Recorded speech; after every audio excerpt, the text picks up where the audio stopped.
El gobierno anunció este lunes 6 de octubre que presentará dos iniciativas de ley al Congreso de la República, enfocadas en el combate a la criminalidad y violencia, pero específicamente en hacerle frente a las pandillas. Estamos presentando ante el Congreso de la República dos iniciativas de ley con una misión clara y compartida: la de tener por primera vez una ley antipandillas en Guatemala.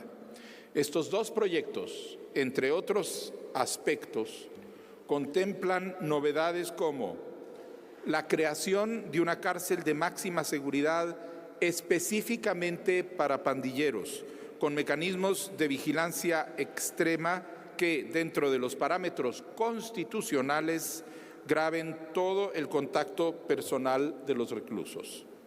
Las autoridades de gobernación explicaron el contenido de las propuestas. Dentro de esta ley estamos proponiendo un fortalecimiento hacia el sistema penitenciario, donde se dé la creación de una cárcel específicamente para las personas que estén ligadas o relacionadas a maras o pandillas. Este centro carcelario va a tener la prohibición del ingreso de encomiendas, pero así también la construcción de celdas en donde no haya un máximo de 2 personas o 2 privados de libertad por celda.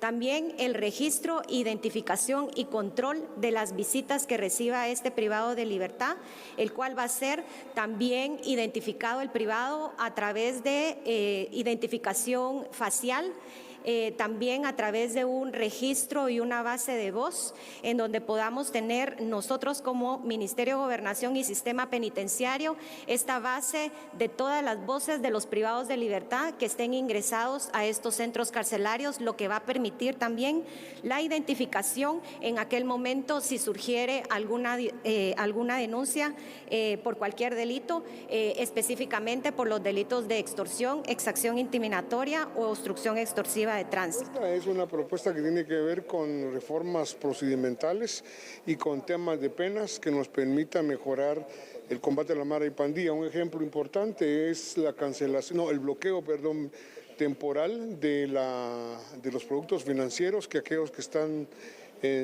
bajo investigación o ya tengan una condena por extorsión no puedan acceder a sus productos financieros. El ministro de la Cartera del Interior indicó que confía en que el Congreso apruebe estas reformas con celeridad y ponga primero la seguridad de la población. Muy bien, se ha hablado entonces, de hecho desde el Congreso ya se había hecho el llamado para que el Ejecutivo pudiera presentar una propuesta relacionada con una ley antipandillas o una política que busque controlar la situación de extorsiones y por supuesto de estos grupos criminales en nuestro país. Ahora bien, vamos con lo que actualmente existe, cómo está nuestra legislación.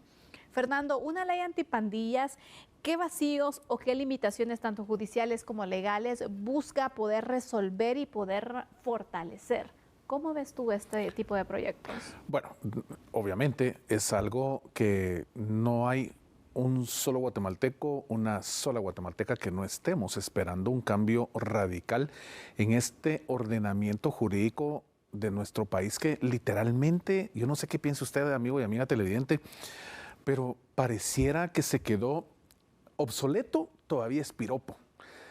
Se quedó estancado en un tiempo en donde Guatemala era tan diferente a como la Guatemala de hoy la estamos viviendo los ciudadanos normales, comunes y corrientes que vivimos todos los días, pues la aflicción de ser víctima de algún delito que se ha generado por una pandilla, sea cual sea esta. Y cuando tú vas al ordenamiento jurídico penal del país, Sandy, te das cuenta que estamos atrasados en el simple concepto de pandilla. Solo desde ahí empieza un gran abismo en materia legal. Entonces, realmente hoy con decirte que no tenemos ni siquiera la facilidad de tener un concepto dentro de nuestra legislación de lo que significan estos grupos como tal, como pandilla. Se está hablando ya de una ley antipandillas. Por supuesto que lo primero que tenemos que tener ingresado en el sistema jurídico es el concepto como tal. Hoy, si tú lees todo nuestro ordenamiento, pues tiene muchas falencias y se habla de grupos criminales, pero no de un grupo sistemático como lo que tú puedes hacer cuando agarras el diccionario de la Real Academia Española y estableces en la búsqueda qué significa una pandilla. Y esa aflicción permanente que el grupo le genera a una sociedad, sea cual sea esta, es lo que Guatemala está viviendo, pero que no tiene normalizado realmente desde una perspectiva de un brazo duro, un brazo fuerte del Estado para realmente poner un hasta aquí a lo que se está viviendo como sociedad con este tema. Por supuesto que lo primero que llegamos a entender y analizar es el sufrimiento de las familias guatemaltecas en general, la familia común y corriente, que todos los días nos enteramos a través de la cobertura que TENA 23 presta a la ciudadanía guatemalteca durante 24 horas de, lamentablemente, pérdidas de vidas humanas que enlutan a cientos de familias diariamente. Y eso es lo que TENA 23 le comparte a usted, lo que nos da tiempo a nosotros de mandar a los equipos periodísticos y dar la cobertura de la noticia. Pero, ¿y el subregistro de lo que TENA 23 no llega a alcanzar a generar en materia de cobertura? Es realmente una gran cantidad de casos que realmente tienen pues viviendo esa tristeza, ese luto permanente a un país lastimado al 100% por esto que se está viviendo hoy por hoy.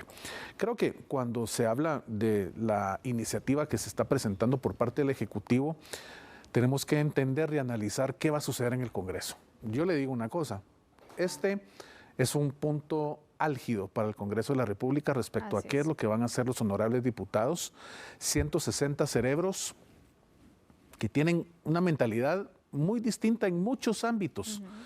Económicos, cuando se habla de grupos sociales que puedan estar generando algún tipo de afectación al país, pero nunca se ha tratado este punto desde una perspectiva de ya hacer una ley ordinaria enfocada a tratar el problema de la pandilla como tal. Entonces, el planteamiento que se está haciendo desde el Ejecutivo pues maneja el tema de la extorsión, la usura, los prestamistas, inhabilitar cuentas bancarias. Hay esquemas realmente en donde incluso la visita al reo que está cumpliendo una pena que ha sido emitida a través de una resolución de un juez competente, pues obviamente el tratamiento que hoy se tiene es que entra y sale la visita sin ningún inconveniente. Todo esto es lo que esta nueva propuesta de ley que está presentando el Ejecutivo será analizada en el Congreso y obviamente veremos si la decisión de los diputados va en sintonía de lo que realmente la población necesita y exige de ellos a través de esa representatividad que tienen dentro de esa curul, dentro de ese organismo legislativo respecto a cumplir con satisfacer las necesidades de una población lacerada por tanta violencia.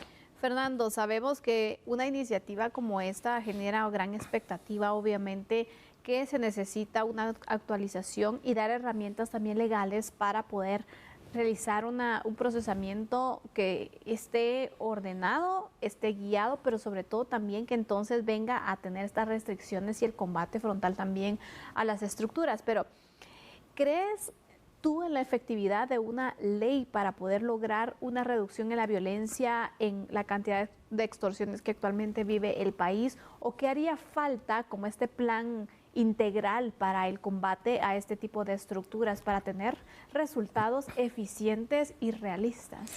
Mira, tú acabas de utilizar la palabra clave para que esto sea funcional en el país: integralidad.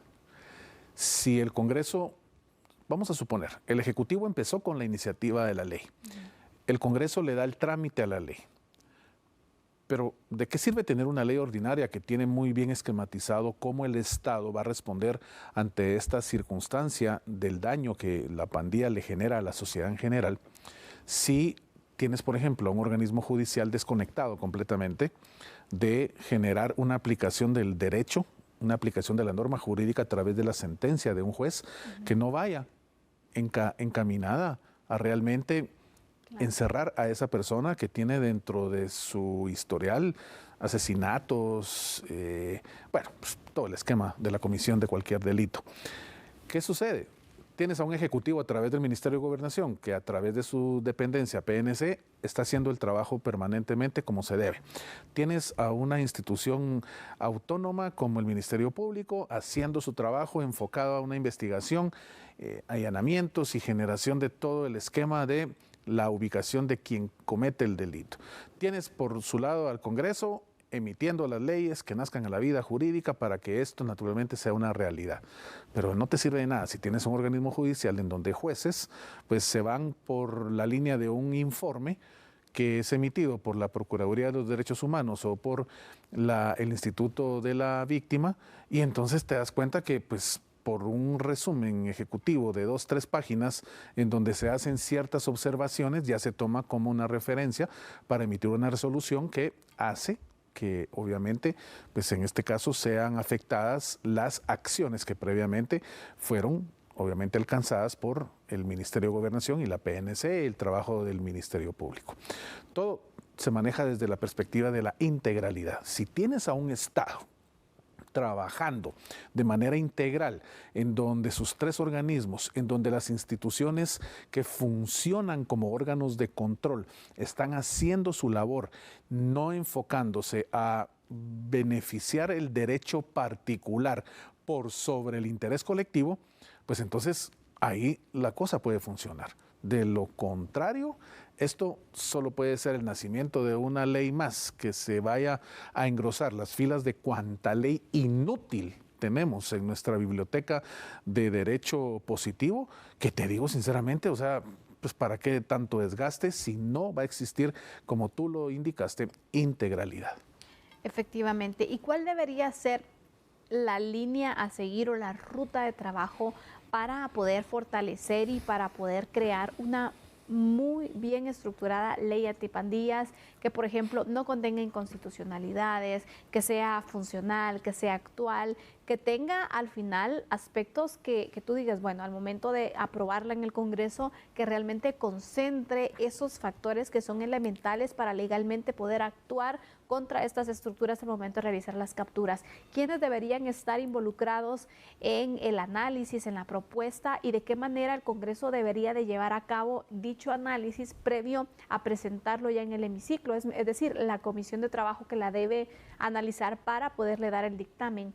¿Cuál sería la recomendación? Tú, como un abogado que obviamente también las leyes, ¿no? Estás pues pendiente del funcionamiento y sobre todo las herramientas que como abogado sirven en un momento de un litigio, por ejemplo. Mira, te voy a ser sincero. Acá algo muy importante es que exista una separación de la aplicación de lo jurídico, del estamento que la política pretende insertar en lo jurídico.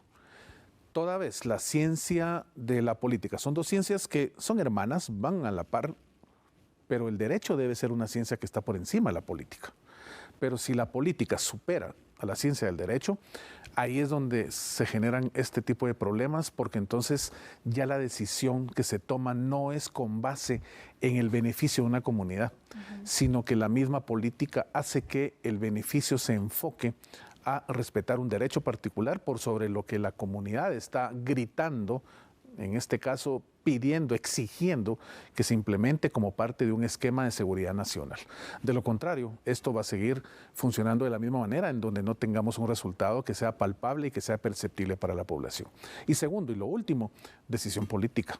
Decisión política separada completamente de la decisión jurídica.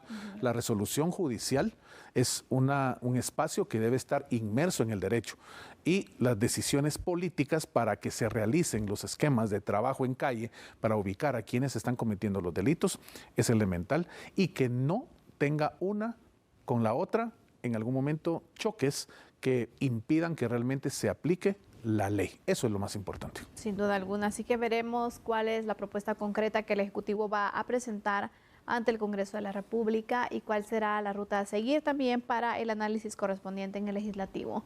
De momento finalizamos este análisis, debemos hacer una pausa, pero al regresar hablaremos acerca de las lluvias. Por favor, no nos cambie.